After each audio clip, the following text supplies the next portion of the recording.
أعوذ بالله من الشيطان الرجيم. يا أيها الذين آمنوا استعينوا بالصبر والصلاة يا أيها الذين آمنوا استعينوا بالصبر والصلاة إن الله مع الصابرين. إن الله مع الصابرين.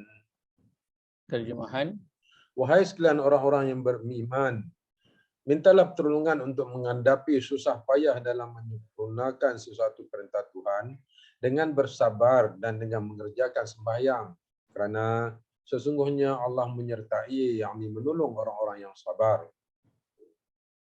baik, kita dah melihat sebahagian daripada ayat ke-153. Allah memulakan dengan menyeru orang-orang yang beriman, iaitulah Allah menyeru agar mereka meminta pertolongan. Allah menyeru agar mereka meminta pertolongan. Betapa Allah Azza wa Jalla memahami keperluan hamba-hambanya hingga dia menyuruh untuk minta.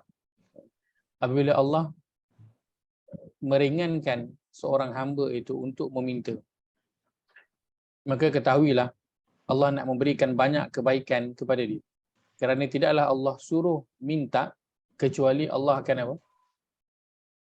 Bagi. Allah akan bagi. Tidaklah Allah suruh seseorang itu berdoa kecuali Allah akan memakbulkan doa tersebut. Maka jika seseorang itu digerakkan untuk berdoa, meminta kepada Allah Azza wa Jalla, maka sebenarnya Allah sedang menginginkan kebaikan untuk diri dia. Allah tengah nak bagi banyak, Allah tengah nak bagi. Sebab itu Allah ringankan dia untuk minta, sebut, berdoa. Sebab apa? Sebab Allah nak bagi. Maka dalam ayat ini Allah menyuruh untuk kita meminta pertolongan, dan kita telah sebutkan sebelum ini berkaitan dengan meminta tolong. Kita sebutkan bahawa meminta pertolongan itu adalah hak mutlak siapa? Hak mutlak Allah Azza wa Jalla. Kan? Kita dah melihat kepada hadis Ibnu Abbas ini, iaitu wa idza sta'anta fasta'in billah. Terjemahannya,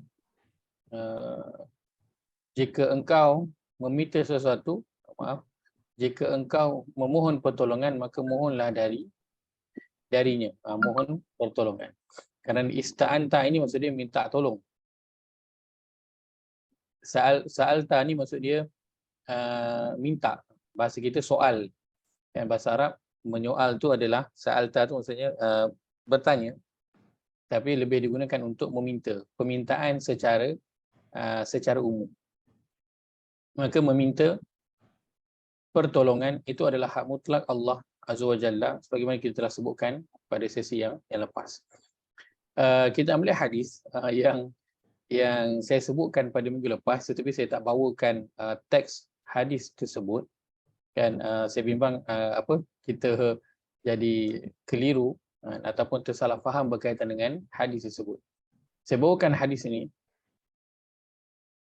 Mu'adz bin Jabal radhiyallahu anhu berkata, pada suatu hari aku menunggang seekor keldai bersama Nabi SAW.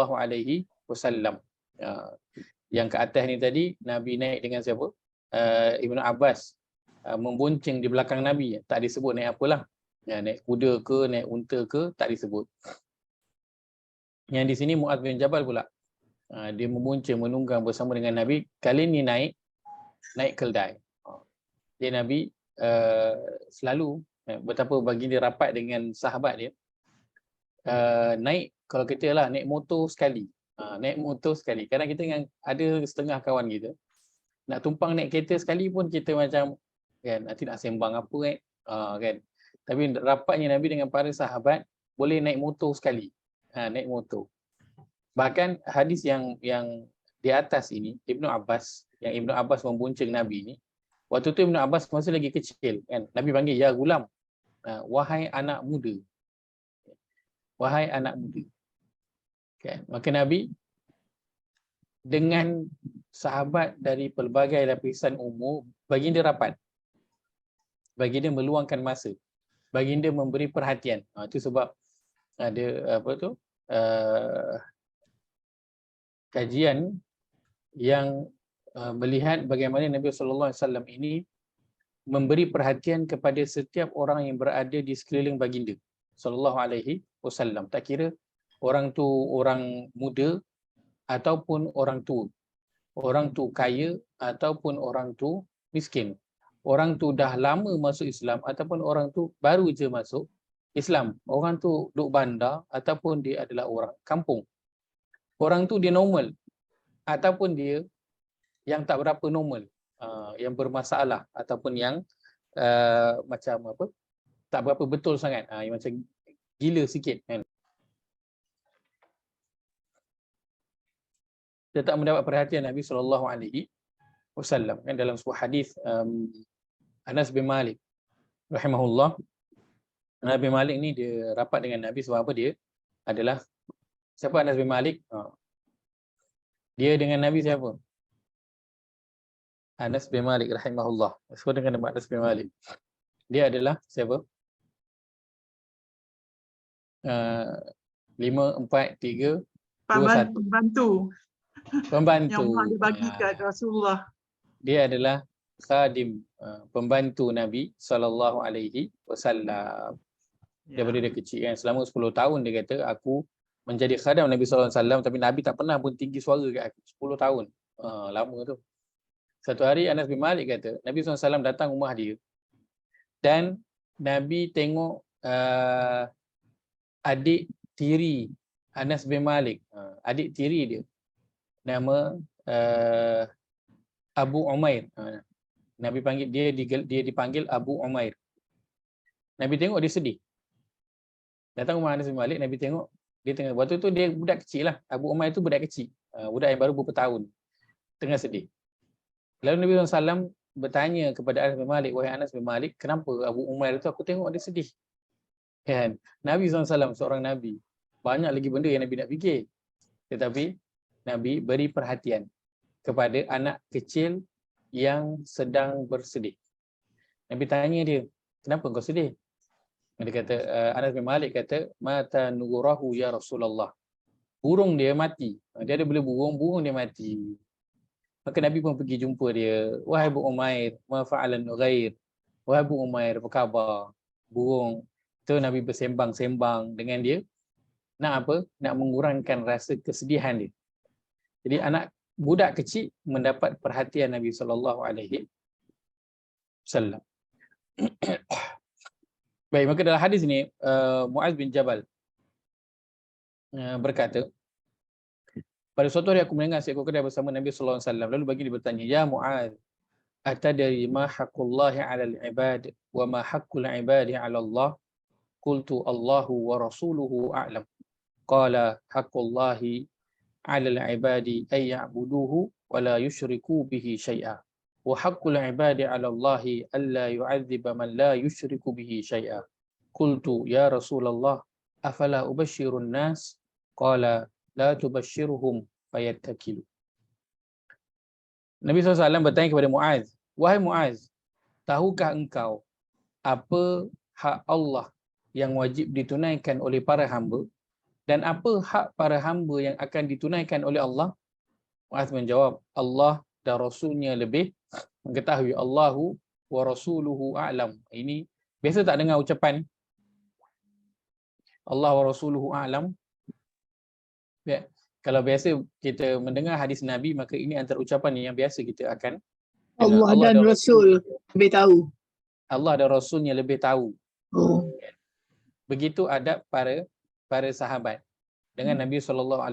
Dia tak memandai-mandai. Kalau tak tahu, dia tak tahulah. Jika Allah dan Rasul lebih mengetahui. Itu adabnya. Kan? Itu yang Allah sebutkan pada surah yang ke-49. Ayat yang pertama. Ya ayyuhallazina amanu la tuqaddimu baina yadayillahi wa rasulih. Wahai orang beriman, janganlah engkau memandai-mandai, mendahului Allah dan juga Rasul. Maksud mendahului itu apa? mengeluarkan pendapat engkau sendiri sebelum engkau semak pendapat Allah dan juga Rasul. Orang tanya dia soalan ataupun dia nak berkata sesuatu, dia bawa keluar je apa yang ada dalam akal fikiran dia. Dia tak semak dulu apa yang Allah kata, apa yang Rasul kata berkaitan dengan perkara tersebut. Maka para sahabat, Allah wa rasuluhu a'lam. Allah dan Rasul yang lebih mengetahui. Muaz menjawab, Allah dan Rasul yang lebih mengetahui. Lalu baginda bersabda, hak Allah yang wajib ditunaikan oleh para hamba-Nya ialah hendaklah mereka beribadah, mengabdikan diri hanya kepadanya semata dan tidak mempersekutukannya dengan sesuatu apapun. Dan hak para hamba yang akan ditunaikan oleh Allah ialah Allah tidak akan mengazab orang yang tidak berbuat syirik sedikit pun. Muaz bertanya, wahai Rasulullah, apakah kabar gembira ini sebaiknya aku sampaikan kepada orang ramai? Bagi dia menjawab, jangan sampaikan. Aku khawatir mereka akan bertawakal sahaja sehingga tidak beramal. Hadis riwayat Bukhari, status hadisnya adalah hadis sahih. Baik. Maka dalam hadis ni menyebut apa hak kita yang perlu kita tunaikan, hak Allah yang ada atas kita dan apa hak kita kepada Allah SWT. Jadi hak Allah ke atas kita ialah kita wajib mengabdikan diri hanya kepada Allah dan tidak mempersekutukan Allah dengan sesuatu apapun. So itu hak Allah ke atas kita. Dalam apa pun, dalam solat, dalam baca Al-Quran, dalam berinfak, dalam berpuasa, dalam solat malam, dalam kita bergaul bersama dengan masyarakat, semua itu perlu dilakukan hanya untuk Allah semata-mata. Dan hak kita pula terhadap Allah Azza wa Jalla setelah kita menunaikan perkara tersebut ialah Allah tidak akan mengazab sesiapa yang tidak membuat syirik kepada Allah sedikit pun. Suatu hak kita kepada Allah. Maka Muaz bertanya, wahai Rasulullah, boleh tak aku sampaikan berita gembira ini? Kenapa ini menjadi berita gembira? Kita yang dengar ni gembira tak? Ke rasa biasa je? Rasa biasa je. Kan? Takut banyak syirik, Ustaz. Takut banyak syirik. Muaz bin Jabal, bagi dia ini adalah berita gembira. Apa berita gembira? Berita gembira ni ialah Allah takkan mengazab sesiapa yang tak buat syirik. Ya. So itu satu berita yang menggembirakan pada Muaz bin Jabal. Lalu dia kata, boleh tak aku sampaikan pada orang ramai? Nabi kata, jangan sampaikan kerana aku khawatir mereka akan bertawakal sahaja. Nanti dia orang akan apa? Nanti orang yang dengar tu akan buat apa? Dia akan mentauhidkan Allah tetapi dia tak beramal. Maksudnya dalam kehidupan dia tahu Allah yang cipta dia, dia tahu semuanya dia kena buat kerana Allah. Lalu dia tinggalkan sebahagian daripada tak bersungguh-sungguh dalam nak beramal. Dia biasa-biasa je. Asalkan apa? Dia jaga tauhid dia itu. Akidah dia itu dijaga. Jangan sembah lain, jangan percaya ada makhluk ada benda yang boleh tolong dia, ada benda boleh bagi rezeki ke apa ke tak. Dia jaga bab tu je, nanti dia akan berkurangkan bab beramal. Maka Nabi tak bagi sampaikan. Dan ini sebenarnya kalau lihat permintaan Allah Azza wa Jalla kepada hamba-Nya, inilah yang sebagai tonggak utama dia. Allah tak nak kita mensyirikkan dia dengan sesuatu apa pun, itu je.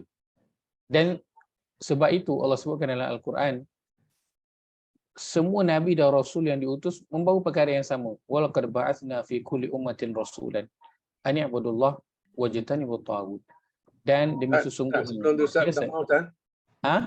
Tak mau nak? Minggu lepas ada Ustaz sebut.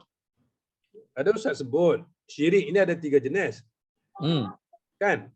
Betul. Saya miss yang pertama tu, yang kedua tu ketaatan, dan yang ketiga tu pertolongan. Yang pertama tu apa Ustaz? Baik. Baik. Saya bukan kasyaf lah. Tapi kan kita akan sebut. Ada 3 ni kita akan sebut 3 bentuk kesyirikan ini kejap lagi. Kebetulan saya pun dah senaraikan, memang kita termiss kerana saya sebut minggu lepas, saya sebut je, saya tak bagi ayat. So saya tak berapa seronok sebut je tanpa ada berikan rujukan. Minggu lepas tak ada kelas Ustaz. Minggu sebelum itu. Kira kelas lepas lah, kelas lepas. Minta maaf.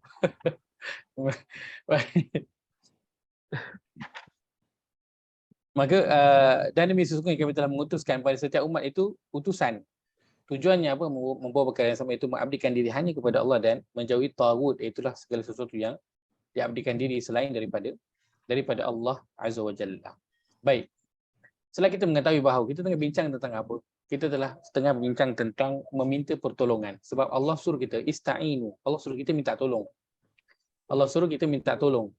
Maka ini antara perkara yang orang beriman kena buat. Minta tolong. Minta tolong. Maka dalam nak meminta tolong, dia perlu kita fahami bersama bahawa pertolongan itu hanya boleh diminta kepada Allah Azza wa Jalla sahaja. Kerana ini adalah hak Allah. Tak boleh kita minta tolong kepada mana-mana pokok ke, mana-mana batu ke, mana-mana kubur ke. Tak. Minta tolong hanya kepada Allah Azza wa Jalla. Oleh sebab itu, meminta tolong ini masuk dalam bahagian syirik. Dan kita tahu syirik secara umumnya ada dua, syirik besar dan juga syirik yang kecil. Dan yang kita bimbangi adalah bahagian syirik yang besar. Kerana syirik yang kecil ini ada kemungkinan Allah boleh mengampunkan perkara tersebut. Akan tetapi syirik yang besar itu tidak diampunkan oleh Allah Azza wa Jalla jika seorang itu mati sebelum dia bertaubat kepada Allah. Dan kesan syirik besar pada diri seseorang adalah sangat besar kesannya. Baik. Antara bentuk kesyirikan, iaitulah syirik besar. Yang pertama, syirik dalam bentuk permintaan ataupun doa. Ini kita sebutkan sebagai syirku ad-da'wah. Syirku ad-da'wah. Perkataan dakwah. Kalau dalam bahasa kita dakwah tu ajak orang, tapi perkataan dakwah dalam bahasa Arab ialah seruan, menyeru. Menyeru dalam rangka untuk nak meminta. Dan perkataan dakwah juga itulah yang kita gunakan untuk perkataan doa. Doa sama, dakwah, doa. Sebab dakwah dia menyeru orang, kan, ajak orang. Berdoa pun sama, kita menyeru Allah. Sebab itu kita panggil Rabbana, wahai Tuhan kami, Allahumma, ya Allah. So kita seru, menyeru Allah. Sebab itu doa dia hanya boleh dibuat untuk Allah Azza wa Jalla sahaja. Saya kurang faham kenapa Nabi SAW tidak benar disampaikan apa yang diberitahu kepada Muaz. Baik. Perkara ini, kenapa Nabi tak bagi Muaz bin Jabal beritahu kepada orang ramai ketika itulah. Tapi sebab itu Muaz beritahu. Dia bukan beritahu sebab hadis dia kena riwayatkan juga. Kan? Maka sebab itu hadis ini sampai kepada kita hingga ke hari ini. Sebab para sahabat dia tak simpan. Kan? Dia apa yang datang pada Allah dan Rasul dia kena sampaikan, lalu mereka pun sampaikan. Imam Al-Bukhari, saya bawakan dulu. Imam Al-Bukhari rahimahullah, dia membawa hadis ini, diletakkan dalam satu bab. Nama bab itu ialah bab man khassa bil qawli, bab mengkhususkan sesuatu percakapan kepada orang yang berilmu kerana dibimbangi orang lain tidak boleh memahaminya. Bab itu panjang. Betul lah, tak faham tu. Bab man khassa bil ilmi karahiyatan. Okay, bab mengkhususkan sesuatu maklumat kepada orang yang berilmu. Itu ringkasnya saya letakkan awal. Bab mengkhususkan sesuatu maklumat kepada orang yang berilmu. Baik. Kenapa Imam Bukhari masukkan hadis ini dalam, dia letakkan nama bab itu?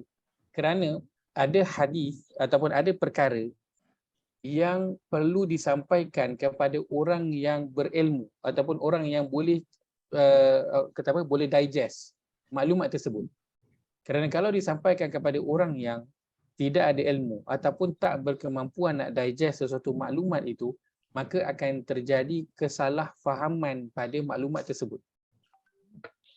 Akan jadi salah faham. Baik. Maka dalam hadis ini, Nabi tak bagi Muaz bin Jabal sampaikan kepada orang ramai. Kenapa?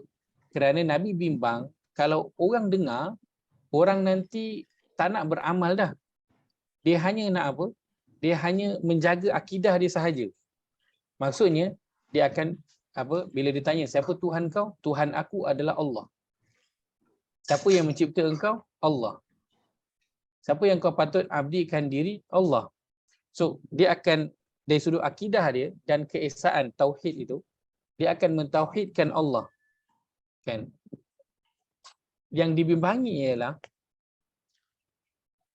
orang awam akan apa? Akan bergantung kepada perkara tersebut. Maksudnya dia jaga kemurnian akidah dia. Dia tak syirikkan Allah. Tapi dia meninggalkan beramal. Maksudnya dia tak berapa sangat fokus pasal solat, pasal puasa, pasal zakat, pasal Quran, pasal nak sampaikan. Dia tak fokus.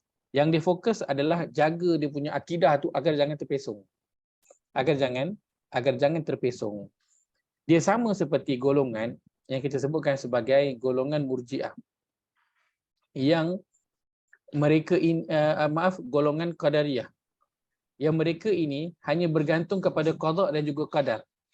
Sebab dia kata kan Allah dah mentakdirkan semua kita ni, siapa yang masuk syurga, siapa yang masuk neraka. So kita tak payahlah lagi susah payah nak beramal, sebab Allah nanti akan dorongkan kita ini ke arah mana kita akan masuk. Kalau kita ahli syurga, maka Allah akan dorongkan kita untuk buat baik. Kalau kita ahli neraka, maka Allah akan dorongkan kita untuk buat perkara yang tak baik. Maka dia akan bergantung kepada takdir sahaja. Dia apa yang ditinggalkan? Ditinggalkan usaha.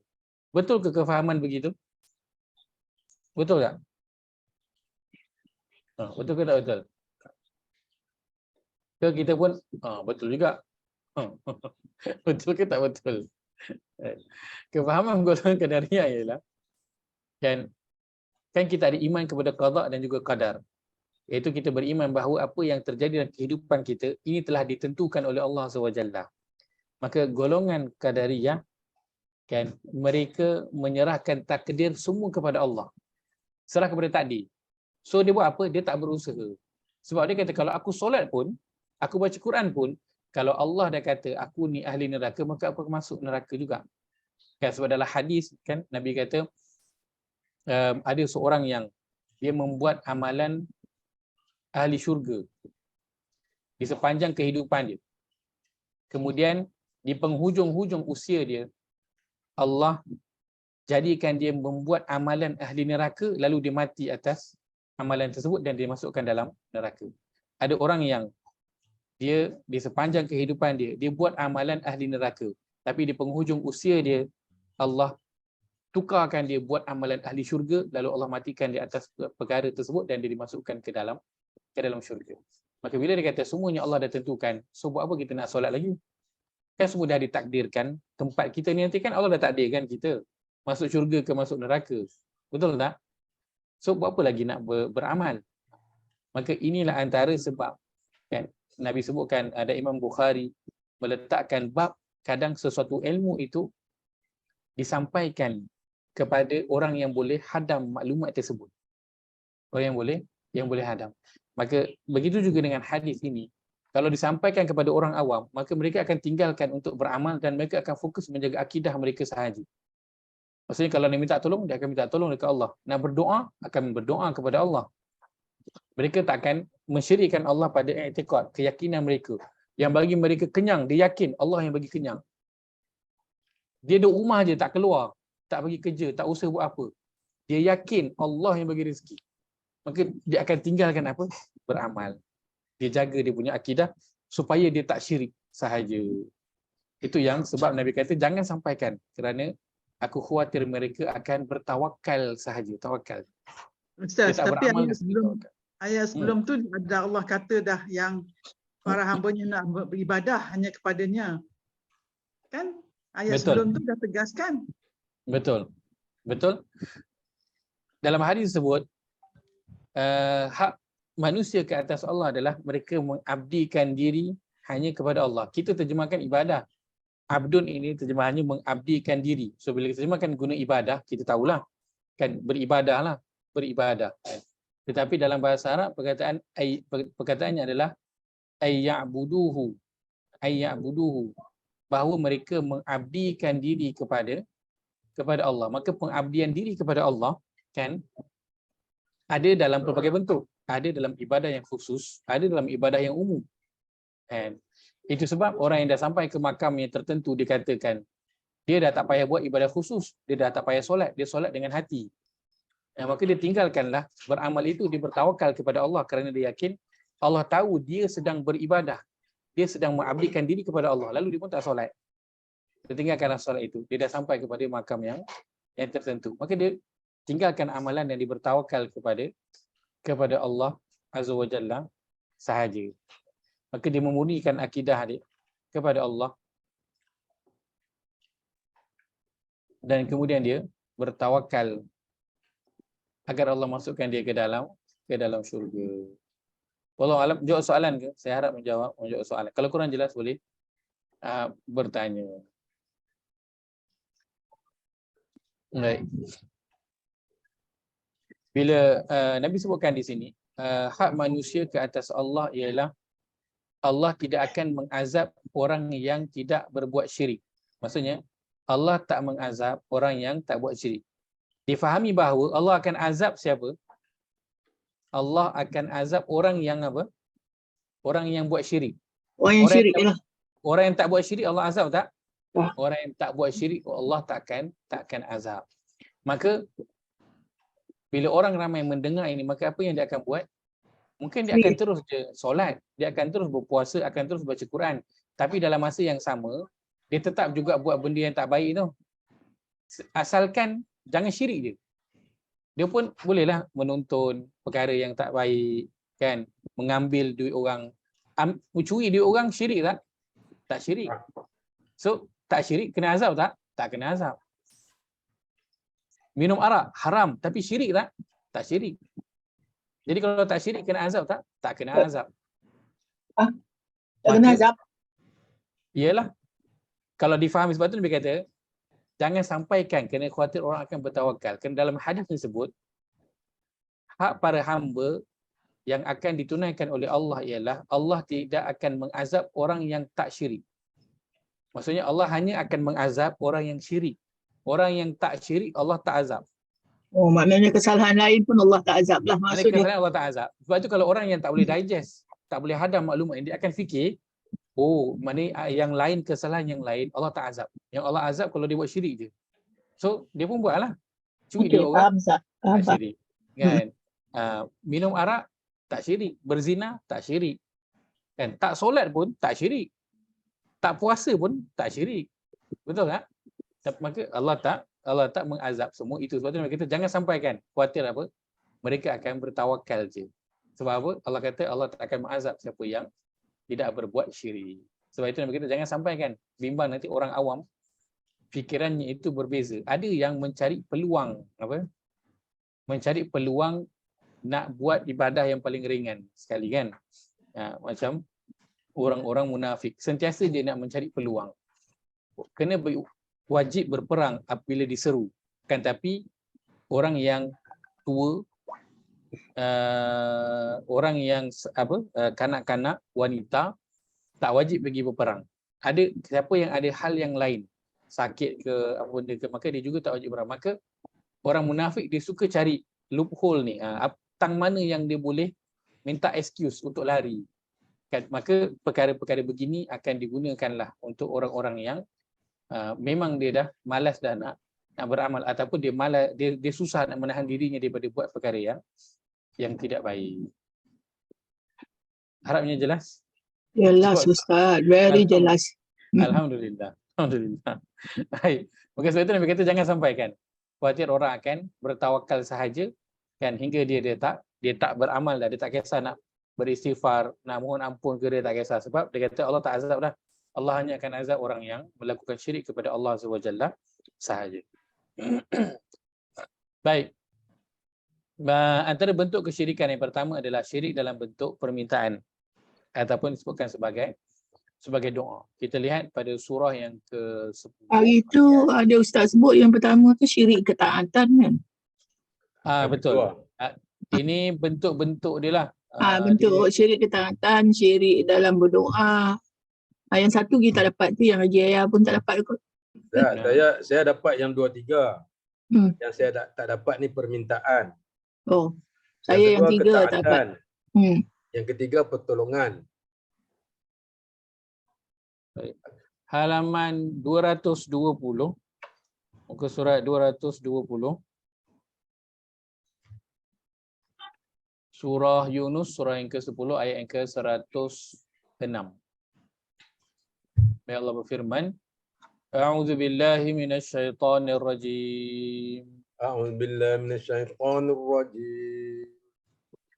ولا تدع من دون الله ما لا ينفعك ولا يضرك ولا تدع من دون الله ما لا ينفعك ولا يضرك فإن فعلت فإنك إذا من الظالمين. فإن فعلت فإنك إذا من الظالمين. Terjemahan. Dan janganlah engkau, wahai Muhammad, menyembah atau memuja yang lain dari Allah yang tidak dapat mendatangkan manfaat kepadamu dan juga tidak dapat mendatangkan mudarat kepadamu.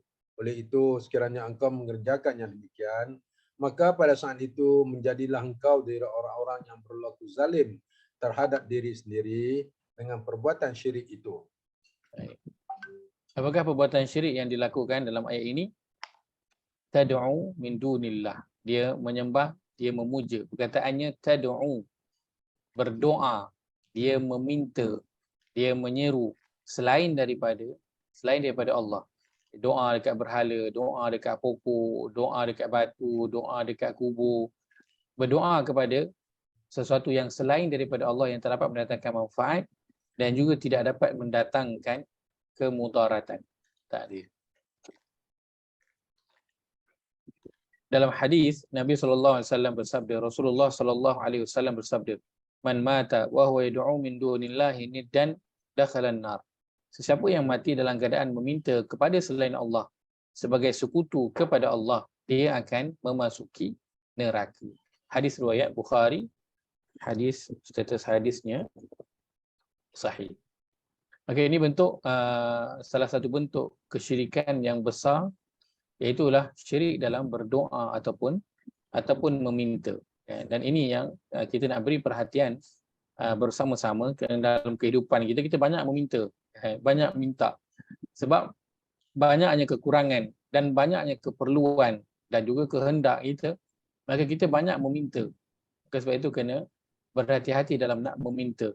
Dan lebih-lebih lagi ketika berada dalam kesusahan, berada dalam masalah, waktu tu kita memang akan capai je, akan gapai je apa yang kita dapat. Janji kita dapat keluar daripada lubang masalah itu. Maka ketika itu berbahaya. Orang akan minta tolong juga kepada siapa, akan berdoa je, akan buat apa je lah. Dia tak kisahlah.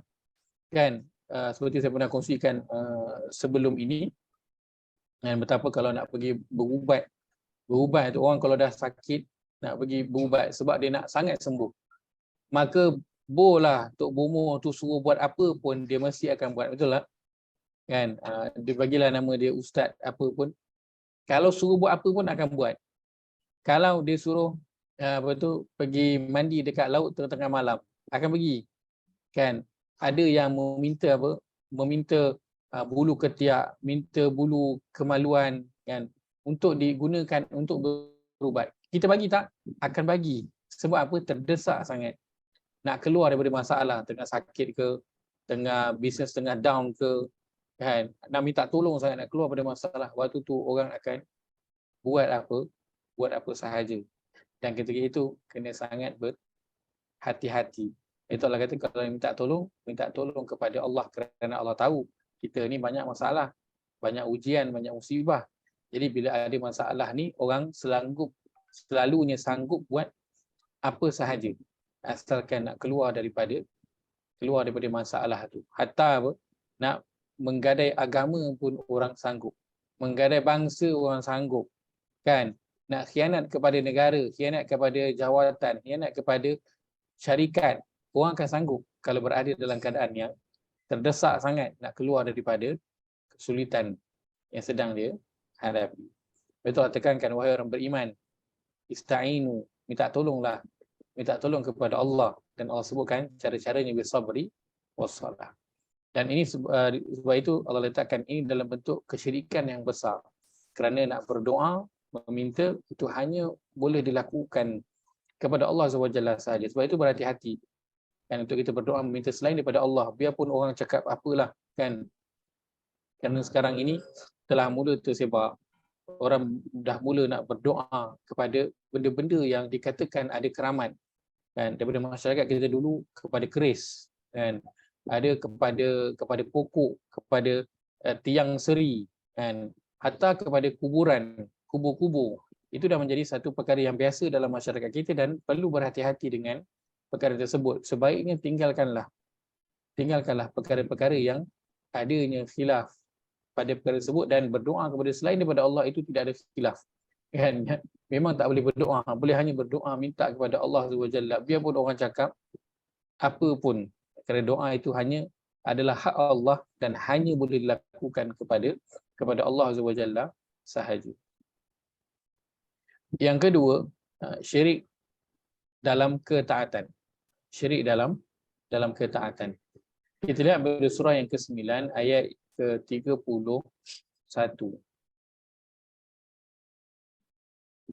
Surah 9 ayat 31. Malam ni adalah legacy 2 kota. Malam ni Tuan Fazrul malam ni.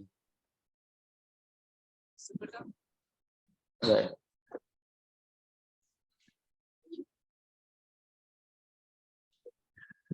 Pada muka surat 191 surah Taubah, surah yang ke-9 ayat ke-31. Allah berfirman, A'udzu billahi minasyaitonir rajim. A'udzu billahi minasyaitonir rajim. Ittakhadhu ahbarahum wa ruhbanahum arbaban min dunillahi wal masih ibn Maryam. Ittakhadhu ahbarahum wa ruhbanahum arbaban min dunillahi wal masih ibn Maryam.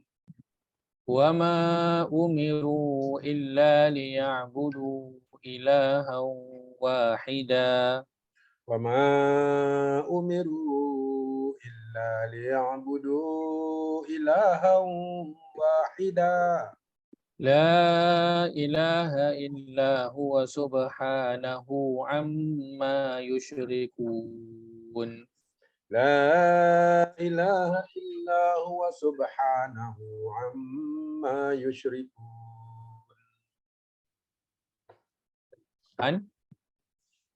Mereka menjadikan pendeta-pendeta dan ahli-ahli agama mereka sebagai Tuhan selain daripada Allah. Dan juga mereka mempertuhankan Al-Masih ibni Maryam, padahal mereka tidak diperintahkan melain untuk menyembah Tuhan yang Maha Esa. Tiada Tuhan yang berhak disembah melainkan Dia. Maha suci Allah daripada apa yang mereka sekutukan. Baik. Allah sebut mereka. Siapa mereka ni? Balik kepada siapa?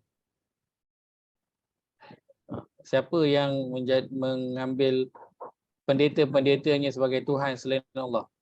Yahudi dan Nasrani, Ustaz. Yahudi dan juga Nasrani. Baik.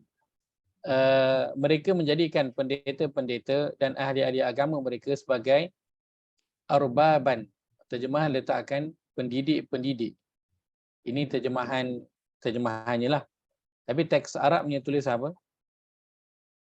Perkataan Arabnya ialah ya sebagai Tuhan. Tuhan. Perkataannya adalah Arbaban. Arbaban. Arbaban ini adalah plural. Singular dia apa? Singularnya adalah Rabb. Singularnya adalah perkataan Rabb. Arbab adalah dia punya jamak. Jadi Tuhan-Tuhan. Mereka mengambil pendeta ataupun ahli agama ataupun ulama-ulama mereka sebagai Tuhan selain daripada Allah. Ikut cakap ulama, pendeta agama, ahli agama, bagus ke tak bagus? Bagus tak? Baguslah. cakap ahli agama, baguslah orang yang ada ilmu tentang agama. Ikut cakap dia, baguslah. Cuma yang dilarang adalah apa? Yang dilarang adalah mengikut secara membuta tuli dan mengikut secara sembrono dan mengikut secara 100%. Dia suruh buat apa, buat. Dan juga mereka mengambil apa? Wal Masih ibn Maryam. Mereka juga mengambil Al-Masih ibn Maryam itu sebagai Tuhan. Padahal mereka tidak diperintahkan melain untuk menyembah Tuhan yang Maha Esa. Tiada Tuhan yang berhak disembah melainkan Dia. Maha suci Allah dari apa yang yusyrikun, mereka sekutukan. Mereka sekutukan Allah dengan apa? Dengan arbab tadi. Dengan ahli-ahli agama, dengan para ulama mereka. Apa yang mereka lakukan? Mereka taat kepada pendeta, ahli agama, ulama mereka. Mereka taat. Yang dimasukkan dengan taat ialah apabila sebab kalau dia tengok pada kisah orang Yahudi ini, mereka menghalalkan perkara yang haram dan mengharamkan perkara yang halal. Serta mereka menukar tulisan dalam kitab mereka itu, dia tukar-tukar, dia padam, dia tambah-tambah ikut yang apa? Yang kena dengan diorang punya selera, yang bagi kebaikan kepada mereka. Maka ketika mana orang itu dia taat, kan, sehingga kalau perkara itu salah, dia buat juga. Sebab apa? Itu dia punya bos. So nak tak nak kena dengarlah bos suruh. Kalau tak nanti kena buang kerja. Maka ketika itu dia masuk dalam bahagian apa? Syirik kepada ketaatan. Nak dapatkan duit, kan, kena buat begini dan juga begini, hingga melarang, kan, apa yang Allah suruh. Maka Allah larang apa, memberi rasuah, kan. Tapi disebabkan nakkan projek itu, pun buatlah apa, bagi rasuah, kena belanja, pergi ke kelab pun buatlah apa yang perlu buat asalkan dapat. Maka ketaatan itu dah diberikan kepada selain daripada Allah. Maka ketika itu masuklah pada bahagian syirik yang dinamakan syirik dalam bentuk ketaatan. Ya, saya. Ustaz nak tanya sikit. Silakan. Kalau saya boleh jawab, saya bimbang jawab soalan. Bukan, saya nak tanya ni sebab sangkutan dengan apa yang Ustaz baru cakap dalam statement tu. Ya, saya. Kita tunjuk ketaatan. Jadi apa akan jadi pada mereka yang nak bertanding kalau dia sign satu dokumen yang menyatakan bahawa mereka akan lantik sipulan-sipulan sebagai Perdana Menteri sekiranya menang. Dan sekiranya mereka tak lakukan, mereka akan diberhentikan atau dipecat. Ada syirik, Ustaz? Dah dinafikan benda tu dia orang create ya. Alah. You nak nafi apa, dah berselerak satu dunia. Ini biasalah dia orang nak nafi apa yang benda yang dia tak nafi. Semua bercakap bohong. Baik. Maka Kita dalam agama ni rasa jangan touch lah pasal politik ni, Ustaz, sensitif. Kaedah umum, kaedah umum orang pakatan. Baik, apa pun dalam kehidupan kita, setiap aspek itu masuk dalam bab agama. Kan, bab ekonomi masuk agama, bab politik itu ada bab agama dia. Kan? Maka nak tak nak memang kena apa? Politik itu perlu ada agama di dalamnya. Bukan kita nak mencampur adukkan, tak. Kalau kita mengasingkan, maka kita dah mengasingkan politik daripada agama. So itu perkara yang tidak sepatutnya lah.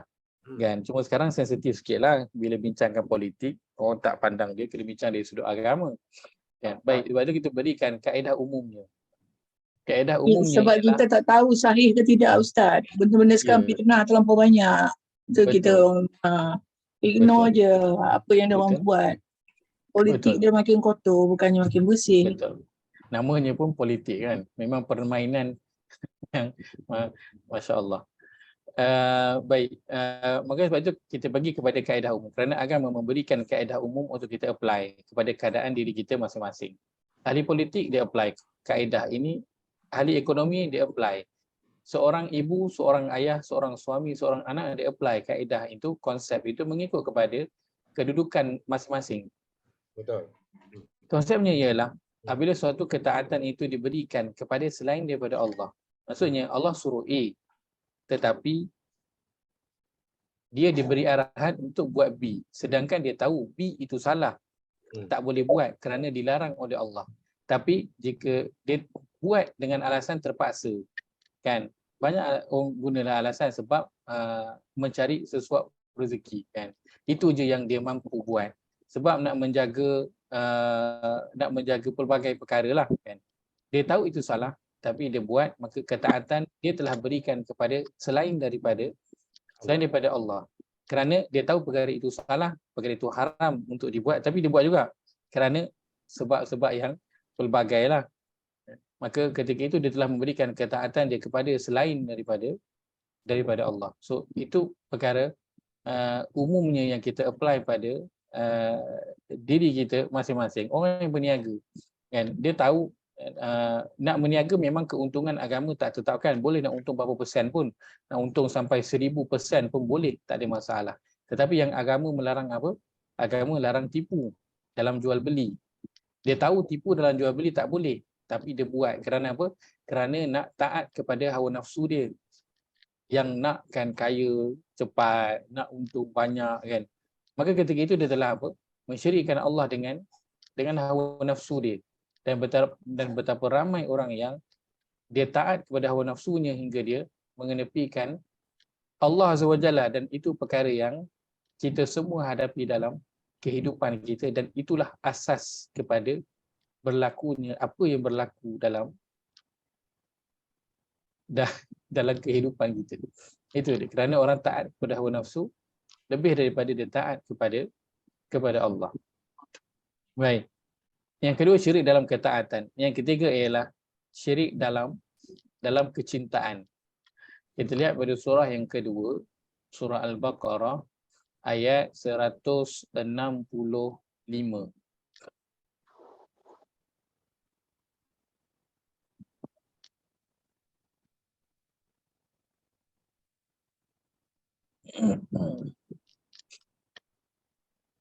Pada muka surat 25. Surat 25, surah Al-Baqarah, surah yang kedua ayat 165. Allah berfirman, A'udzu billahi minasyaitonir rajim. A'udzu billahi minasyaitonir rajim. Wa minan nasi man yattakhidhu min dunillahi andadan yuhibbunahum ka hubbillah. ومن الناس من يتخذ من دون الله أندادا يحبونهم كحب الله والذين آمنوا أشد حبا لله والذين آمنوا أشد حبا لله ولو يرى الذين ظلموا إذ يرون العذاب أن القوة لله جميعا ولو يرى الذين ظلموا إذ يرون العذاب أن القوة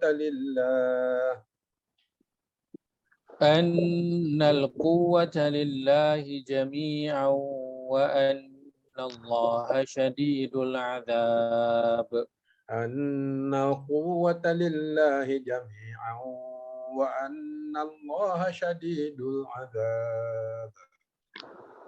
Terjemahan.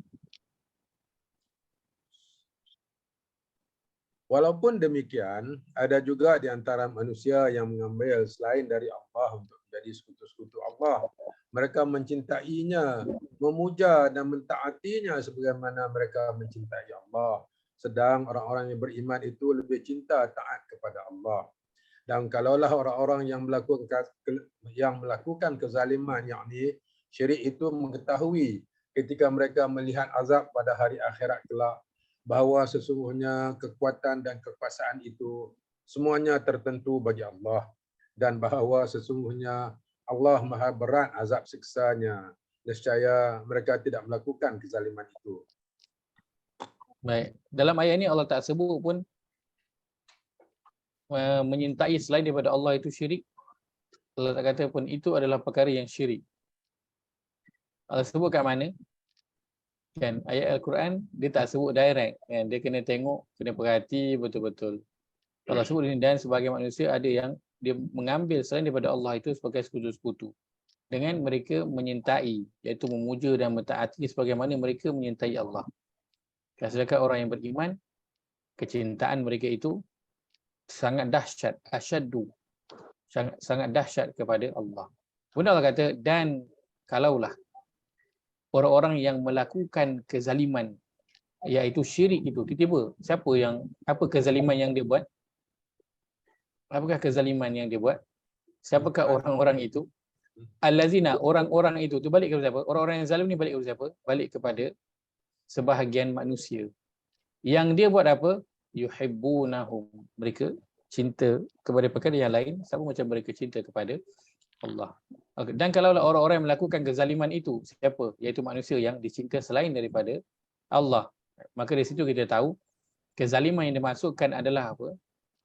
Adalah syirik. Kezaliman yang dimasukkan adalah syirik. Maka dalam Quran banyak kita jumpa perkataan zalim. Maka kena perhatikan betul-betul, zalim dia bukan kita aniaya orang lain. Kan? Zalim mana asasnya dalam Al-Quran adalah menganiayai diri sendiri dengan dosa. Itu maksudnya zalim. Kan? Menganiayai diri sendiri dengan melakukan dosa. So siapa yang buat dosa, buat kesalahan, buat maksiat, maknanya dia tengah menzalimi diri sendiri. Kan? Kita tak suka dizalimi. Tetapi betapa diri kita sedang menzalimi diri sendiri. Dan kezaliman yang paling besar yang dilakukan oleh seseorang adalah apa? Kezaliman yang paling besar yang dilakukan oleh seseorang terhadap dirinya sendiri adalah kesyirikan. Itu Allah sebutkan pada surah yang ke-31 ayat yang ke-13, surah Luqman, pesanan Luqman yang pertama kepada anak dia. Dan wa idz qala Luqmanu li ibnihi wa huwa ya'idhuhu ya bunayya la tusyrik billah.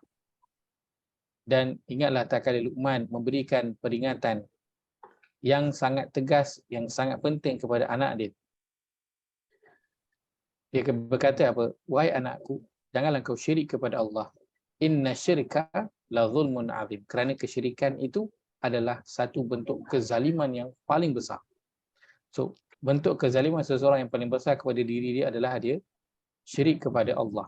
Lepas itu Luqman mulakan peringatan dia kepada anak dia, nasihat kepada anak dia, jangan syirik. Jangan syirik dulu. Sebab itu kezaliman yang paling besar. Kenapa? Akibatnya nanti kita akan lihat pada ayat yang lain. Maka bahagian yang ketiga ini adalah syirik yang berbentuk syirik yang berbentuk kecintaan. Seorang yang dia cinta kepada pekerjaan dia, cinta kepada kehidupan dunianya melebihi daripada cintanya kepada Allah, ataupun sama cintanya kepada Allah, hingga mendorong untuk dia mendapatkan apa yang dia cinta itu melanggar apa yang Allah larang. Maka bila datangnya suruhan Allah dan kehendak kita, kan, dia mudah. Lalu kita mendahulukan kehendak kita melebihi kehendak Allah. Maka ketika itu kita telah apa? Mensyirikkan Allah. Simple je perkara ni. Mendahulukan kehendak kita daripada kehendak Allah.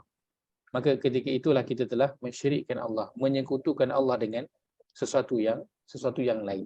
Kita taat kepada Allah juga, kita cinta kepada Allah juga, kan? Tapi dalam masa yang sama kita pun ada keinginan kita yang kita tak boleh tahan untuk nak ikut, untuk nak kejar, untuk nak capai dalam kehidupan kita ini. Sebab itu banyak berlaku dan perlu berhati-hati pada masa muda. Sebab waktu muda tu keinginan tengah meluap-luap nak macam-macam. Waktu tu kena betul-betul berjaga-jaga daripada kesyirikan. Sebab itu Luqman pesan ke anak dia waktu anak dia kecil lagi, dah mula berpesan dah. Kerana ketika nak menginjak kepada waktu muda tu, itu waktu yang paling mencabar sekali. Keinginan berada pada kemuncaknya, nak capai. Orang boleh kerja siang dan juga malam, tak tidur malam, kan? Tak tidur malam. Kalau orang tu dia siang dia kerja, malam dia pergi meniaga, kan? Orang akan pandang apa? Dia orang yang bekerja keras. Ya, tapi kalau orang tu siang kerja, malam dia bangun solat malam, dia ngaji ke, dia apa ke, orang rasa macam biasa je. dia ni mungkin akan jadi orang yang biasa je lah, tak adalah nanti kaya ke apa ke, tak ada, tak. Tapi kalau orang tu dia siang kerja, malam dia kerja lagi sampai ke subuh, orang akan respect orang yang macam ni. Kita kata orang ni akan berjaya dalam kehidupan dia. Dan berjaya kita maksudkan adalah menjadi orang yang kaya. Baik, maka simpelnya, mudahnya ialah apabila ketaatan, apabila kehendak kita berganding dengan kehendak Allah, waktu tu mana yang kita dahulukan, waktu tu itulah yang disebutkan sebagai kita menyekutukan Allah dengan sesuatu yang lain. Ya, saya. Ada satu ketika dulu kan timbul masalah ketaksuban terhadap ketua. Apakah itu termasuk dalam syirik dalam ketaatan? Baik, jika perkara itu mendorong dia untuk buat perkara yang berlawanan dengan apa yang Allah suruh, maka itu masuk dalam bahagian syirik kepada Allah Azza wa Jalla. Kalau sampai kena buat perkara yang tak betul lah, berlawanan dengan apa yang Allah suruh. Sama ada dia taksub ataupun tak taksub. Soalnya kalau taksub lah, orang lebih mudah untuk nak ikut arahan kan. Mudah untuk ikut arahan. Wallahu a'lam. So benchmarknya ialah apa yang kita buat tu lawan dengan apa yang Allah perintahkan waktu tu. Sebab orang-orang Yahudi dan Nasrani, pendeta-pendeta mereka suruh buat perkara yang lain daripada Allah buat. Allah kata halal, dia kata haram. Allah kata haram, dia kata halal. Kan? Sebab itu dia jadi apa? Dia jadi mensyirikkan Allah. Kenapa dia halalkan perkara yang haram? Sebab dia nak kepada perkara itu, maka dia pun halalkanlah. Kenapa dia haramkan perkara yang halal? Sebab dia tak nak menyusahkan dia ataupun mengganggu dia punya plan, perancangan dia ke kan, apa-apalah. So dia pun mengharamkanlah perkara tersebut, sedangkan perkara itu adalah halal. Allah sebutkan dalam Al-Quran, kenapa kamu mengharamkan perkara yang Allah halalkan? Lima tuharrimu ma ahallallah. Kenapa kamu mengharamkan perkara yang Allah halalkan? So itu bentuk kesyirikan kepada Allah Subhanahu. Baik. Syirik adalah kezaliman yang paling besar. Ini yang kita sebutkan tadi, pesanan Luqman kepada anaknya. Baik, kenapa Luqman perkara pertama yang diberpesan kepada anaknya adalah tentang jangan syirik. Kenapa? Kerana syirik itu akan menghapuskan segala amalan. Syirik akan menghapuskan segala amalan. Kita lihat pada surah yang ke-39 ayat 65.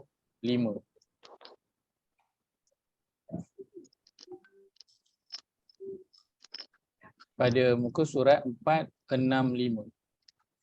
Muka surat 465, surah Az-Zumar, surah ke-39 ayat yang ke-65.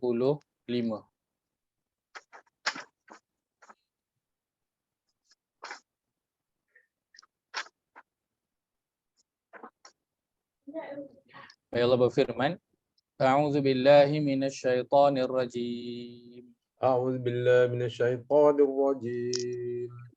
وَلَقَدْ أُوحِيَ إِلَيْكَ وَإِلَى الَّذِينَ مِنْ قَبْلِكَ لَئِنْ أَشْرَكْتَ لَيَحْبَطَنَّ عَمَلُكَ وَلَقَدْ أُوحِيَ إِلَيْكَ وَإِلَى الَّذِينَ مِنْ قَبْلِكَ لَئِنْ أَشْرَكْتَ لَيَحْبَطَنَّ عَمَلُكَ لئن أشركت ليحبطن عملك ولتكونن من الخاسرين. لئن أشركت ليحبطن عملك ولتكونن من الخاسرين. Terjemahan. Dan sesungguhnya telah diwahyukan kepadamu wahai Muhammad dan kepada nabi-nabi yang terdahulu daripadamu. Demi sesungguhnya jika engkau dan pengikut-pengikutmu mempersekutukan sesuatu yang lain dengan Allah, tentulah akan gugur amalmu dan engkau akan tetap menjadi dari orang-orang yang rugi. Baik. Baik, maka sebab itu Luqman berpesan kepada anaknya. Pesanan yang pertama yang diberikan agar jangan syirik kepada Allah.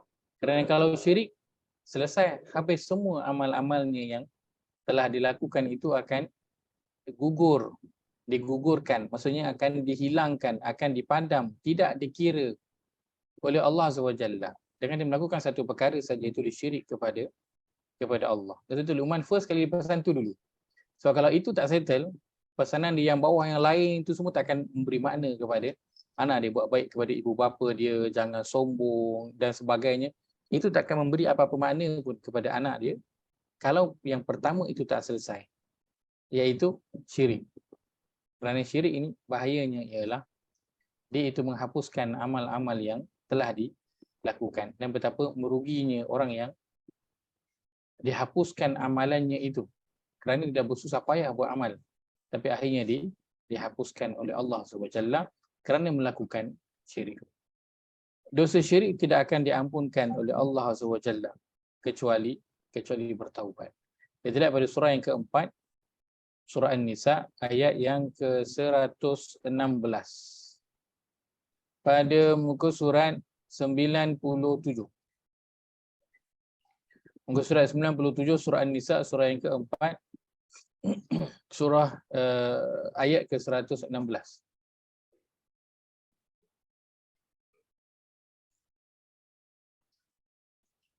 Allah berfirman, A'udzu billahi minasyaitonir rajim. A'udzu billahi minasyaitonir rajim. Innallaha la yaghfiru an yushraka bihi wa yaghfiru ma duna dzalika liman yasha. Innallaha la yaghfiru an yushraka bihi wa yaghfiru ma duna dzalika liman yasha. وَمَنْ يُشْرِكْ بِاللَّهِ فَقَدْ ضَلَّ ضَلَالًا بَعِيدًا. وَمَنْ يُشْرِكْ بِاللَّهِ فَقَدْ ضَلَّ ضَلَالًا بَعِيدًا. Terjemahan. Sesungguhnya Allah tidak akan mengampunkan dosa orang yang mempersekutukannya dengan sesuatu apa jua, dan akan mengampunkan yang lain daripada kesalahan syirik itu bagi sesiapa yang dikehendakinya menurut peraturan hukum-hukumnya. Dan sesiapa yang mempersekutukan Allah dengan sesuatu apa jua, maka sesungguhnya ia telah sesat dengan kesesatan yang amat jauh. Allah mengampunkan dosa-dosa yang lain, dan Allah tidak mengampunkan dosa orang yang melakukan syirik kepada Allah SWT. Oleh sebab itu, perkara ini perlu diberi perhatian, dan yang utama ayat sedang kita bincangkan ini adalah dalam nak memohon pertolongan. Dan kita banyaknya kesusahan dalam kehidupan kita ini, banyak nak minta tolong, maka sangat perlu berhati-hati. Walaupun dalam keadaan terdesak, tetap kena ingat pertolongan itu hanya perlu, ataupun pertolongan itu hanya boleh diminta kepada Allah Azza wa Jalla sahaja. Maka Allah kata, wahai orang beriman, mintalah pertolongan kepada Allah. Allah bukan saja suruh minta tolong, Allah beritahu caranya bagaimana. Allah kata bisabri wassalah, dengan sabar dan juga solat. Dengan sabar dan juga solat. Kena ada apa? Kena ada ikatan yang kuat, hubungan yang kuat dengan Allah Azza wa Jalla dalam nak minta tolong. Dalam nak minta tolong, kan? Maka sebab itu, kan, Allah ajarkan bagaimana cara nak meminta pertolongan kepada Allah, kan? Allah dah mula-mula sebut daripada surah Al-Baqarah, surah Al-Fatihah, kan? Allah dah mula sebut dah pada ayat kelima. Ayatnya apa? Iyyaka na'budu wa iyyaka nasta'in. Daripada awal-awal lagi Allah dah bagi tahu dah. Sebab apa? Sebab Allah tahu kita ni memang akan rajin nak minta tolong, perlu kepada pertolongan. Maka sebab itu Allah dah sebut dah sesiap. Hanya kepada engkau kami mengabdikan diri, dan hanya kepada engkau kami meminta pertolongan. Allah ingatkan kita pada setiap hari bahawa pertolongan itu hanya boleh diminta kepada siapa? Kepada Allah. Satu hari Allah suruh ulang minimum 17 kali. Betapa Allah tahu kita ni memang perlu kepada pertolongan. Dan kita banyak minta tolong dalam kehidupan kita. Sebab itu Allah ingatkan, minta tolong hanya kepada aku. Tak boleh minta tolong kepada sesiapa yang lain. Siapa pun dia. Tak boleh minta tolong. Minta tolong hanya kepada aku sahaja. Maka surah Al-Fatihah mengajarkan kepada kita bahawa pertolongan itu hanya diminta kepada Allah Azza wa Jalla sahaja. Dan Allah kata pada ayat ke 153 ini, minta pertolongan dengan apa? Solat dan juga sabar. Maaf, dengan sabar dan juga solat. Baik. Sebab itu formulanya yang diberi dalam surah Al-Baqarah, surah Al-Fatihah ini kita pernah kongsikan sebelum itu. Dulu kita pernah kongsikan, kalau nak minta tolong, dalam rangka nak minta tolong kepada Allah, apa yang perlu dilakukan yang pertama sekali? Kena buat apa? Kena beri perhatian kepada solat. Allah sebutkan di depan, nak minta tolong, yang nak kena tambah adalah apa? Ibadah. Nak minta tolong, yang perlu tambah adalah ibadah. So cara pertama nak minta tolong kepada Allah adalah dengan meningkatkan ibadah dulu. Tingkatkan dulu ibadah. Lepas tu barulah pergi usaha buat apa yang sepatutnya kita lakukan. Jangan jadi orang yang bertawakal je. Kan nanti Allah akan tolonglah. Aku dah doa ni, Allah tolonglah nanti kan. Usaha tetap perlu dilakukan. Tetapi jangan lakukan usaha sebelum kita berdoa dan tingkatkan ibadah kita. Maka Al-Fatihah memberikan kepada kita formulanya dan juga solusinya ialah bila nak minta tolong, perkara pertama sekali adalah tingkatkan ibadah kita. Banyak tambah ibadah dan tingkatkan kualiti ibadah.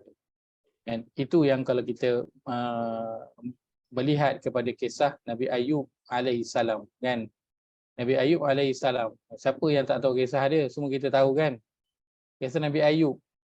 Tahu ke? Siapa tahu cakap saya? Tahu ke? Tak tahu? Tak tahu. Semua tak tahu. Tak ada siapa yang tahu. Nabi Ayub yang sakit tu. Dia tak minta disembuhkan sakit dia. Dia sabar. Dia sabar je. Kelas kita boleh unmute. Boleh bercakap. So silalah bercakap kalau nak bercakap. Baik, sakit dia itu. Dia minta dia diuji dengan sakit kan. Ada banyak menyebutkan sakit yang tak pernah dialami oleh orang-orang sebelum itu dan juga orang yang datang selepas itu. Ala kulli hal dia diuji dengan kesakitan pada diri dia dan sebelum itu dengan apa? Ini perkara yang berlaku pada beberapa hari secara berturut-turut. Yang harta dia semua habis. Dia bermula dengan hartanya semua habis. Kan kerana Nabi Ayub adalah orang yang kaya, ahli perniagaan. Dia ada pertanian dan dia ada penternakan. Yang pertama diuji oleh Allah, semua tanaman dia itu mati. Dan semua ternakan dia mati. So itu ujian yang pertama sampai kepada dia. Kira bisnes dia lingkup. Macam PKP lah kan, bankrupt. Datang PKP, bankrupt dia punya bisnes. Begitu Nabi Ayub AS dah menghadapi dah situasi itu dulu. Dalam satu malam, perniagaan dia habis. Binatang ternakan dia semua mati. Tanaman-tanaman dia semuanya rosak. Dalam satu malam. Kemudian yang kedua, apa yang terjadi? Dia sakit. Sebelum dia sakit. So yang pertama itu, yang ketiga dia sakit, yang kedua ialah semua anak dia mati. Ya. Anak dia ramai. Dan riwayat menyebutkan anaknya 10 orang. Anaknya 10 orang. Anaknya anak-anak Nabi Ayub ketika itu berada di ruang makan, tengah makan. Dan ketika itu bumbung ataupun atap rumah itu roboh. Lalu semua anak dia meninggal sekaligus. 10 anak dia. Yang ketiga, dia ditimpa dengan penyakit. Sakit kulit dan apa sakitlah yang disebutkan. Maka apa yang berlaku kepada Nabi Ayub AS? Teruk tak situasi dia? Teruklah. Ada siapa yang pernah menghadapi situasi lebih teruk kepada Nabi Ayub? Bankrupt, serta merta, anak semua meninggal, dia jatuh sakit terus yang teruk. Dalam masa 3 hari. Ada siapa yang pernah kena situasi begini? Ada siapa yang kita kenal pernah hadapi situasi ini? Setakat ni tak ada. Kan mungkin bankrupt tu ada, tapi anak semua meninggal sekaligus esok harinya tak ada. Dia sakit terus. Esok harinya juga tak ada. Ini dihadapi oleh Nabi Ayub alaihissalam. Apa yang terjadi kepada Nabi Ayub setelah ketiga-tiga perkara itu terjadi pada diri dia? Yang berlaku kepada Nabi Ayub alaihissalam ialah disebutkan ibadahnya itu. Ibadahnya meningkat 2 kali ganda. Ibadah Nabi Ayub alaihissalam meningkat 2 kali ganda. Setelah terjadinya semua, ibadahnya meningkat 2 kali ganda. Itu yang dilakukan oleh Nabi Ayub alaihissalam. Dia tingkatkan ibadah dia dulu. Lepas tu barulah dia, nanti entah berapa lama, nanti barulah dia berdoa minta tolong. Itu pun dia berdoa minta tolong setelah kali kedua isteri dia suruh minta tolong, doa kepada Allah agar Allah sembuhkan dia penyakit, kan? Akan tapi kali kedua baru Nabi Ayub berdoa kepada Allah, itu pun setelah penyakitnya itu mengganggu ibadah dia. Penyakit dah mula mengganggu ibadah. Waktu tu baru dia berdoa kepada Allah. Dia minta ke Ustaz? Dia minta ke? Bukannya dia beritahu Ustaz aku ni sakit aja, dia bagi tahu kat Tuhan kan? Ya. Dia tapi dia tak minta kan? Dia tak minta sihat kan? Dia minta juga? Cara dia berdoa tu pula sangatlah beradab kepada Allah. Sebab bila kali pertama isteri dia suruh minta kepada Allah agar Allah bagi dia kesembuhan, dia tanya isteri balik kan, kita dah senang berapa lama? Isteri kata sekian-sekian tahun, beberapa puluh tahun, 20 tahun contohnya. Aku sakit ni dan semua kita berada dalam keadaan ni berapa tahun? Dia kata barulah beberapa tahun, 2-3 tahun kata. So dia kata tak padan lah, kata aku nak minta. Kan? Baru 20 tahun. Dah 20 tahun Allah bagi nikmat.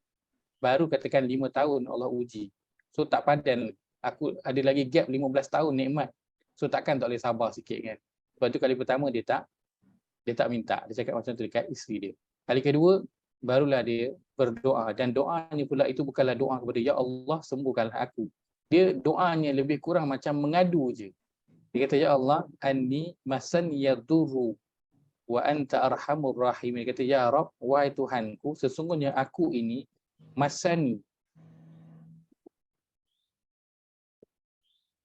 masaniya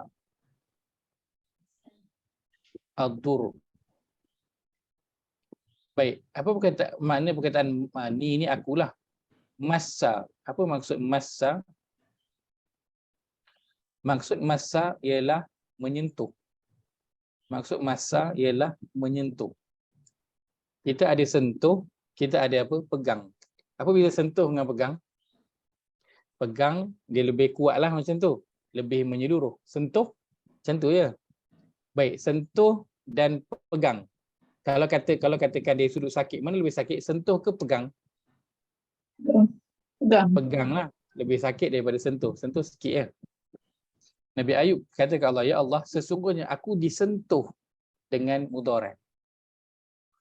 Nabi Ayub tu disentuh dengan mudarat ke ataupun dia ditimpa dengan mudarat? Dia ditimpa dengan mudarat. Tapi dia kata, ya Allah, aku ni disentuh. Seolah dia kata, aku ni, ya Allah, kena ujian ni sikit je ya Allah. Ya, sikit. Tidak menggambarkan sikit. Sedangkan kalau kita kena salah satu daripada 3 tu pun dah tak tahulah nak cakap apa kan. Ini kena pula 3-3.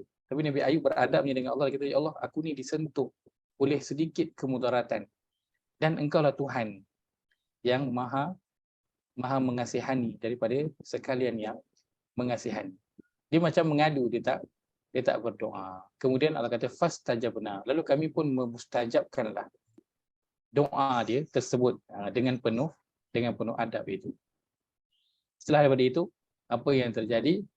Apa yang diberikan apa yang ada pada Nabi Ayub alaihissalam sebelum itu riwayat menyebutkan bahawa Allah ganti 2 kali ganda. Kalau dulu anaknya ada 10, Allah ganti anaknya ada 20. Kalau dulu contoh perniagaannya itu bernilai 5 juta, Allah ganti balik dengan perniagaannya 10 juta.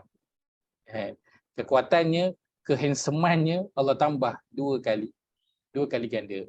Bukan itu poinnya. Poinnya ialah bila Nabi Ayub ditimpa dengan ujian dan juga musibah, apa yang dia buat? Yang pertama sekali adalah dia tingkatkan ibadahnya 2 kali ganda daripada sebelumnya. Dan itulah formula yang Allah berikan dalam surah Al-Fatihah. Kalau kamu nak minta tolong, buat apa dulu? Tingkatkan ibadah dulu. Dan itu juga yang Allah sebutkan pada ayat yang ke-153 ini, wahai orang beriman, mintalah tolong kepada Allah dengan sabar dan juga solat. Dan Allah akhir di ayat yang ke-153 ini Allah kata, innallaha ma'as sabirin, sesungguhnya Allah bersama-sama dengan orang yang bersabar. Baik, kita telah sebutkan potongan ayat sebelum ini kan, ganjaran sabar ini besarnya ialah dia umpama apa? Dia sebutkan dia umpama sebuah cek tendang ke cek kosong. Dia umpama sebuah cek kosong lah. Sebab apa? Allah sebutkan pada surah yang ke-39 ayat ke-10, nanti boleh tengok. Surah ke-39 ayat yang ke-10, innama yuwaffas sabiruna ajrahum bighairi hisab.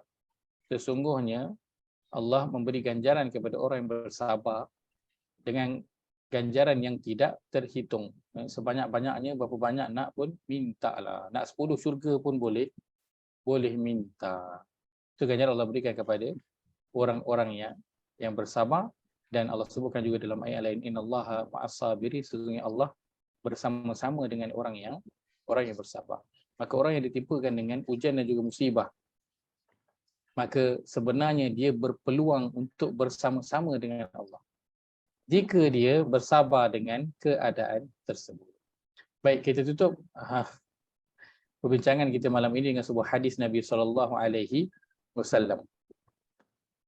Nabi SAW bersabda, hal tadruna man awwalu man yadkhulul jannata min khalqillahi? Qalu Allahu wa rasuluhu a'lam. Qala awwalu man yadkhulul jannata minallahi. Maaf, ini ada tertinggal.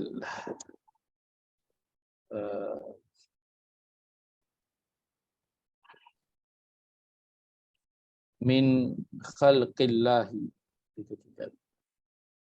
Awwalu man yadkhulul jannata min khalqillahi al-fuqara'ul muhajiruna alladzina yusaddu bihimus thughur wa tuttaqa bihimul makarih wa yamutu ahaduhum wa hajatuhu fi sadrihi la yastati'u laha qada'an fa yaqulu Allahu liman yasha'u min malaikatihi utuhum fahayyuhum fa yaqulu al malaika rabbana nahnu sukkanu samawatik wa khiratuka min khalqik afata'muruna an na'tiya ha'ula'i fanusallimu alaihim qala innahum kanu ibadan ya'buduni la yusyrikuna bi syai'a wa tusaddu bihimus thughur wa tuttaqa bihimul makarih wa yamutu ahaduhum hajatuhu fi sadrihi la yastati'u laha qada'an qala fata'tiyahumul malaikatu 'inda dhalik fadkhuluna 'alaihim min kulli bab salamun 'alaikum bima sabartum fa ni'ma 'uqbad dar. Tahukah kamu, Nabi SAW bersabda, tahukah kamu siapakah di antara ciptaan Allah ataupun makhluk Allah yang pertama sekali memasuki syurga? Mereka berkata, Allah dan Rasulnya lebih mengetahui. Para sahabat. Allah dan Rasulnya lebih mengetahui. Lalu baginda bersabda, orang yang pertama kali memasuki syurga dari kalangan, maaf, saya betulkan terjemahannya, dari kalangan makhluk Allah. Dari kalangan makhluk Allah ialah orang-orang fakir, iaitulah orang-orang yang berhijrah, yang dengannya ia menutup celah-celah dan menjauhkan diri dari malapetaka. Dan salah seorang daripada mereka meninggal dunia sedang hajatnya ada di dalam dadanya yang ia tidak dapat memenuhinya. Kemudian Allah berfirman, engkau adalah malaikat yang akan memberkati mereka. Allah kata, utuhum fahayyuhum. Allah kata, wahai para malaikat, Allah kata kepada malaikat yang sebahagian daripada para malaikat, Allah kata, utuhum, pergilah kepada mereka dan hidupkan mereka kembali dan ucapkan kata hayyuhum, ini ucapkan kata-kata aluan, selamat datang. Selamat datang. alu-alukan kedatangan mereka. Kemudian para malaikat berkata, wahai Tuhan kami adalah penghuni langitmu dan sebaik-baik ciptaanmu. Maka apakah engkau memerintahkan kami untuk mendatangi mereka dan memberi salam kepada mereka? Malaikat kata, ya Allah, kami ni malaikat adalah penghuni, adalah makhluk yang terbaik yang menghuni langit engkau. Dan makhluk engkau yang terbaik. Adakah kau nak suruh kami ni pergi datang dekat manusia dan bagi salam kepada mereka? Sebab malaikat tak pernah buat dosa, manusia pernah buat dosa. Kan? Maka hamba Allah yang tak pernah buat dosa adalah para malaikat. Mereka adalah sebaik-baik makhluk yang berada di langit dan sebaik-baik makhluk ciptaan Allah. Maka Allah berfirman, mereka adalah hamba-hamba yang beribadah kepadaku, tidak mempersekutukan sesuatu pun denganku, dan mereka telah ditutup celah-celah, nanti kita akan tengok, dan kesusahan telah dijaga dari mereka. Dalam salah seorang daripada mereka mati dalam keadaan keperluannya berada di dalam dadanya yang tidak dapat dia penuhi. Lalu Nabi berkata, kemudian malaikat-malaikat datang kepada mereka pada saat itu dan memasuki mereka dari setiap pintu. Lalu mengucapkan salamun alaikum bima sabartum. Salam sejahteralah yang berpanjangan kepada kamu disebabkan kesabaran kamu, maka amatlah baik balasan amal kamu di dunia itu, dan inilah dia sebaik-baik balasan. Maka hadis menceritakan, Nabi menyebutkan tentang golongan pertama nanti yang akan masuk ke dalam syurga daripada kalangan makhluk Allah. Maka Nabi kata mereka adalah al-fuqara'ul muhajirun. Golongan yang fakir daripada kalangan muhajirin. Golongan muhajirin yang menjadi fakir kerana apa? Kerana berhijrah. Golongan muhajirin Abu Bakar, Umar, Uthman, Ali, Abdurrahman bin Auf. Adakah mereka orang yang fakir ketika di Mekah? Bukan. Mereka adalah orang yang kaya, orang berada. Mereka menjadi fakir sebab apa? Sebab berhijrah. Kalau mereka tak berhijrah ke Madinah, mereka akan tetaplah menjadi orang yang kaya. Tapi sebab berhijrah, kena tinggalkan semua, maka jadilah mereka orang yang fakir. Maka Allah kata mereka adalah orang yang daripada kalangan makhluk Allah, mereka ini akan masuk dulu ke dalam syurga.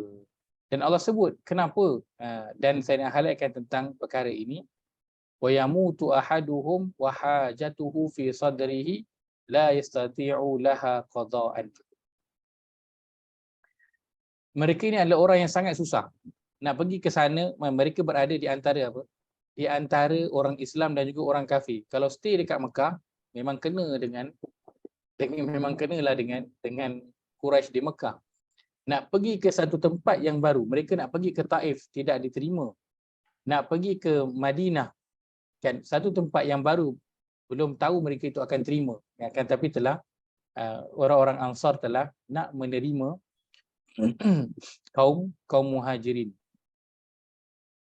Dan yang kita nak highlightkan ialah kenapa mereka ini golongan pertama yang Allah masukkan ke dalam syurga, kerana Allah kata ada di antara mereka yang mati dalam keadaan dalam dada mereka masih ada lagi keinginan, masih ada lagi hajat yang mereka tak mampu nak tunaikan. Sebab apa? Sebab terlampau miskin, terlampau dia fakir. Ada hajat, ada keinginan yang nak tapi tak mampu nak tunaikan. Maka Allah perintahkan kepada malaikat agar pergi berjumpa dengan mereka, pergi menghadap mereka, turun jumpa kepada mereka dan menyambut kedatangan mereka ke dalam syurga.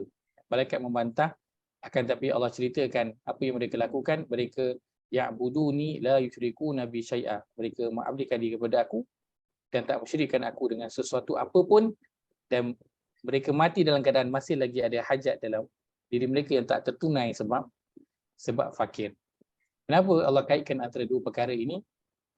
Kerana manusia dalam nak menunaikan hajat dan juga keinginan diri dia, kadang-kala dia melanggar perintah Allah Azza wa Jalla. Itu yang kita sebutkan tadi, dia mendahulukan kehendak dia lebih daripada kehendak Allah Azza wa Jalla. Apa yang Allah suruh dibuat juga. Kan Allah suruh solat, puasa, baca Quran dibuat. Tapi ada waktu yang kehendak dia itu berlawanan dengan apa yang Allah kehendaki. Allah kata A, tapi yang dia nak adalah B. Maka dia dahulukan, dia pun buatlah kehendak dia dan ketepikan larangan Allah SWT. Waktu itu dia melakukan syirik kepada Allah. Dan golongan fakir ini susah, orang fakir. Mereka ini bukan nak cerita tentang hajat mereka itu adalah nak rumah besar, kereta mewah. Tak. Mereka nakkan hanya keperluan asas, nak makan dan juga minum. Betapa fakirnya mereka. Salah seorang mereka adalah Abu Hurairah. Kita pernah sebutkan juga tentang kisah Abu Hurairah dalam hadis riwayat Bukhari, bahawa dia selalunya akan baring meniarap di atas tanah. Sebab nak tekan perut tu, sebab terlampau lapar, nak tekan perut supaya kurang sikit rasa lapar. So meniarap di atas tanah. Dan menjadi kebiasaan Abu Hurairah juga untuk ikat batu di perut sebab terlampau lapar. Maka orang yang kalau terlampau lapar, kadang-kadang dia buat apa? Kadang-kadang mencuri sebab terlampau lapar.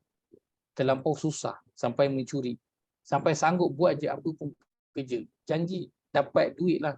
Nak lepaskan perkara-perkara asas. Nak makan, nak minum, nak beli pakaian, nak tempat tinggal. Perkara-perkara asas. Akan tapi mereka sebabkan kefakiran dan nak menjaga agar tidak mensyirikkan Allah, kan, agar buat semua perkara yang Allah suruh, tak ikut keinginan diri itu, akhirnya mereka mati dalam keadaan hajat ataupun keperluan, keinginan asas pun tak mampu mereka nak tunaikan pada diri mereka sendiri. Itu di dunia kita melihat keadaan mereka itu keadaan yang sangat menyedihkan. Akan tetapi nanti di akhirat mereka adalah orang yang Allah utamakan. Kenapa? Kerana ketika di dunia mereka mengutamakan kehendak Allah dan mengenepikan kehendak mereka. Maka ketika di akhirat Allah akan utamakan mereka ini melebihi daripada orang lain. Allah suruh malaikat bersambut mereka di pintu. Lalu malaikat ucapkan, Salamun alaikum bima sabartum. Salam sejahteralah ke atas kamu semua disebabkan kesabaran kamu ketika di dunia.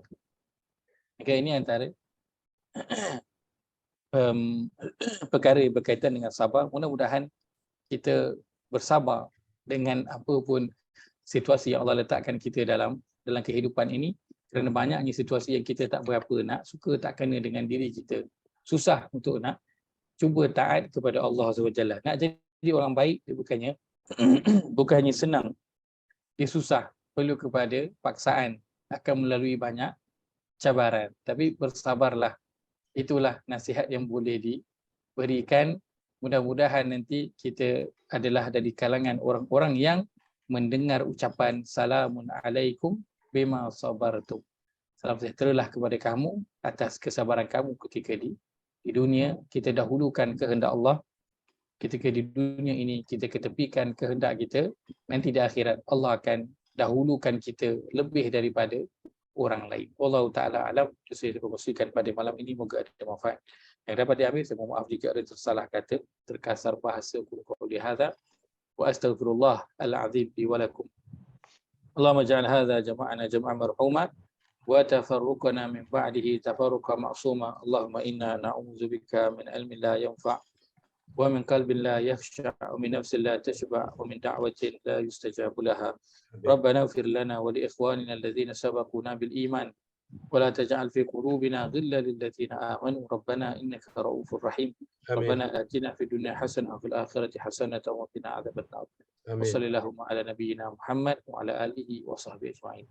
Walhamdulillahirabbil alamin. Kita tutup dengan tasbih kafarah. Subhanakallahumma wa bihamdika asyhadu an la ilaha illa anta astaghfiruka wa atubu ilaik. Jazakumullahu khairan kepada semua meluangkan masa pada malam ini.